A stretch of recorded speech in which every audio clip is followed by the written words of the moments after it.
وائے نادانی کہ تو محتاج ساکی ہو گیا، میں بھی تو، مینا بھی تو، ساکی بھی تو، محفل بھی تو۔ اقبال کہتے ہیں کس قدر افسوس ہے کہ تو ساکی کا محتاج ہے، حالانکہ شراب، سراہی، ساکی اور محفل تو خود ہی ہے۔ شاعر مرد مسلم کی نادانی پر اور ناسمجھی پر افسوس کا اظہار کرتے ہیں کہ اے مسلمان، تو ساکی کا محتاج کیوں ہو گیا ہے، جبکہ میں، مینا، ساکی اور محفل در حقیقت تیرے ہی وجود کے حصے ہیں۔ اقبال کو دراصل دستے سوال دراز کرنے سے سخت نفرت تھی اور وہ قابل رحم بننے کے ہرگز قائل نہ تھے۔ جب انہوں نے مسلمانوں کو غیروں کا دست نگر دیکھا تو انہیں بہت تکلیف ہوئی، کیونکہ مسلمان تو دینے والوں میں سے ہوتا ہے، لینے والوں میں سے نہیں۔ اسے معلوم ہونا چاہیے کہ اوپر والا ہاتھ نیچے والے ہاتھ سے بہتر ہے۔ پھر جھوٹے دنیا داروں اور دولت مندوں کا محتاج ہونا کیا معنی رکھتا ہے؟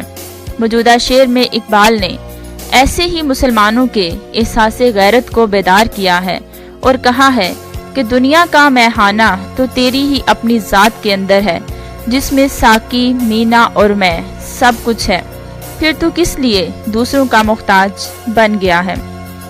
موجودہ شعر میں اقبال نے مسلمانوں کو ان کی کمزوری کا احساس دلایا ہے۔ اس شعر میں علامتوں کا جہان آباد ہے۔ پہلے مصرعے میں ساکی سے مراد مغربی اقوام ہیں، جن سے مسلمانوں نے ہر طرح کی توقعات وابستہ کی ہوئی ہیں۔ مالی امداد ہو یا فکری رہنمائی، سائنس اور ٹیکنالوجی ہو یا تہذیب و ثقافت، ہر میدان میں مسلمانوں نے خود کو مغرب کا دست نگر بنا لیا ہے۔ اقبال کہتے ہیں کہ اے نادان مسلم، تجھ پر افسوس ہے کہ تو غیروں کا محتاج بن بیٹھا ہے، ان کے رحم و کرم پر جی رہا ہے۔ افسوس کہ تو نے اپنے مقام اور مرتبے کو فراموش کر دیا، تو بھول گیا کہ تو سارے زمانے کی رہنمائی کرنے والا تھا۔ اہل دنیا نے تیرے اعلیٰ تصورات اور تخیلات سے مستفید ہونا ہے۔ اس بزم جہان کی رونق تجھی سے ہے، تو پھر میں بھی تو خود ہے، سراہی بھی، ساکی بھی اور محفل بھی۔ تجھے دوسروں کا محتاج نہیں ہونا چاہیے، بلکہ تجھے دنیا میں قائدانہ کردار ادا کرنا ہے۔ شعلہ بن کر پھونک دے خاشاک غیر اللہ کو، خوف باطل کیا کہ ہے، غارت گرے باطل بھی تو۔ تجھے چاہیے کہ شعلہ بن کر اللہ کے سوا جو کچھ ہے ہر شے کو جلا ڈالے۔ تو باطل سے کیوں خوفزدہ ہے، جبکہ تجھے پیدا اسی لیے کیا گیا کہ تیرے ذریعے سے باطل کو مٹا دیا جائے۔ اے مسلمان، تجھے چاہیے کہ اللہ کے مقابلے میں جو بھی باطل قوت سامنے آئے اسے اس طرح سے نیست و نابود کر دے جیسے شعلہ گھاس کو جلا دیتا ہے۔ اقبال اپنے ناصحانہ انداز میں کہتے ہیں کہ اے مسلمان، تو باطل سے کیوں خوفزدہ ہے، جبکہ تیرا کام تو دنیا سے باطل کو مٹا ڈالنا ہے۔ اے مسلم، تو کفریہ طاقتوں سے خوفزدہ نہ ہو، ان کی ترقی اور اسباب سے مت گھبراؤ۔ تو باطل کو فنا کرنے والا ہے۔ تو نے بے سر و سامانی کے عالم میں طاقتور باطل کیسر و کسرا کا غرور ہاتھ میں ملا دیا تھا۔ تو نے تو کفر اور باطل کو مٹانا ہے، تو اس سے ہرگز خوف نہ کھا۔ باطل کی ترقی سے پریشان نہ ہو، تو اپنے ایمان کو پختہ کر اور غیر اللہ سے تعلق توڑ کر اپنے خالق و مالک سے مضبوط تعلق استوار کر۔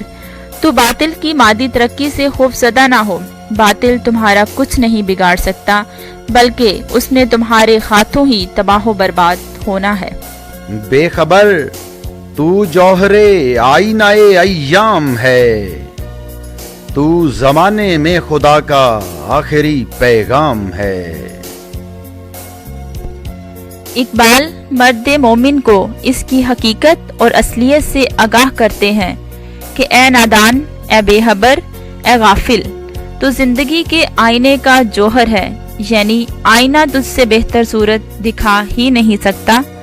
تیرا تعلق اس امت سے ہے جو دنیا میں سب سے افضل ہے، کیونکہ تو امام الانبیاء صلی اللہ علیہ وآلہ وسلم کا امتی ہے، جو خاتم النبیین ہیں، اور جنہوں نے قرآن پاک کی صورت میں تجھے خدا کا آخری پیغام بھی پہنچایا ہے۔ اقبال مسلمانوں کے دل میں ان کی عظمت کا احساس بیدار کر رہے ہیں اور انہیں شعور دلاتے ہیں کہ دنیا کی تہذیب اور تمدن انہی کے دم سے ہے۔ ان کا تعلق اس رسول صلی اللہ علیہ وآلہ وسلم کی امت سے ہے جس کا امتی بننے کی تمنا تمام پیغمبروں کو رہی۔ اس لیے نبی اکرم صلی اللہ علیہ وآلہ وسلم کے ہر امتی کو اپنی اس خوش بختی کا احساس ہونا چاہیے۔ مسلمان کی خوش بختی کو جاویدانی قرآن پاک نے عطا کی ہے۔ اب قیامت تک کامیابی کا واحد ذریعہ دین اسلام ہی ہے، اور اس پیغام کو خلق خدا تک پہنچانا اب تیرے فرائض میں شامل ہے۔ اے مسلم، اب تو نے اس عظیم کام کو سر انجام دینا ہے جو صرف انبیاء کرام کے ذمے تھا۔ ہر مسلمان دین اسلام کا مبلغ ہے۔ خدا کے پیغام کو دوسروں تک پہنچانا ہر مسلم کی ذمہ داری ہے۔ اے مسلم، اپنے مقام اور مرتبے کو پہچان، اپنے اندر اصاف مسلمانی پیدا کر اور اپنا کھویا ہوا مقام دوبارہ حاصل کر لے۔